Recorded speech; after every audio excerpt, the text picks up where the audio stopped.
ప్రభవాది 60 సంవత్సరాల కాలచక్రంలో ఖరనామ సంవత్సరం ప్రత్యేక స్థానాన్ని కలిగి ఉంది.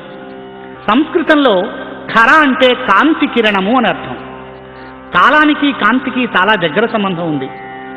కాంతి కిరణం అంత వేగవంతంగా ఉండాలి అని ఖరనామ సంవత్సరాన్ని ఆశిద్దాం. ఈ ఖరనామ సంవత్సరంలో ద్వాదశ రాశి చక్రాలైనటువంటి మేష వృషభాదుల్లో మన జాతకాలు ఎలా ఉంటాయో తెలుసుకుందాం.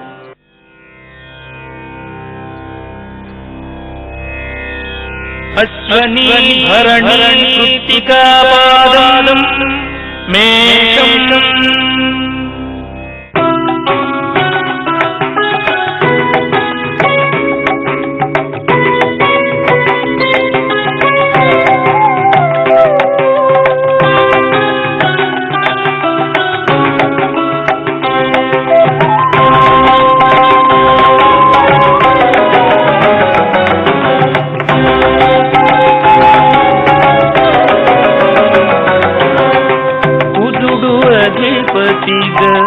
వలయమునకు కానుగించు నక్షత్రవేషమిది.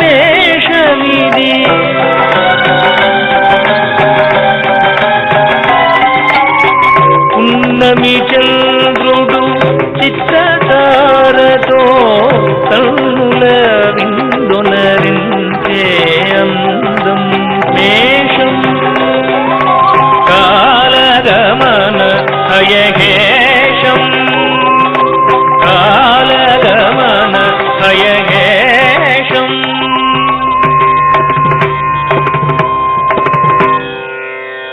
ఇది మేషరాశి. మేషరాశిలో పుట్టినటువంటి వాళ్ళకి నలుగురిని అనుసరించడం మాత్రమే వీళ్ళ జీవితంలో ఉంటుంది, కానీ స్వంతగా ఏ ఆలోచనలు తీసుకోలేరు అని శాస్త్రం చెబుతోంది. కాకపోతే వీరు సత్వగుణ ప్రధానులు. అంతా మంచి జరగాలి, అందరికీ మంచి జరగాలి అనే కోరుకునేటటువంటి ఋషి స్వభావులు. ఈ మేషరాశిలో పుట్టిన వాళ్ళకి ఖరనామ సంవత్సరంలో ఆదాయం 14, వ్యయం 2, రాజపూజ్యం 4, అవమానం 5. అంటే ఆదాయం చాలా బాగుంది, కాస్త గౌరవాభిమానాలకే కొరవగా ఉంటుంది. కృత్తికారయం రోహిణీ మృగశిరార్ధం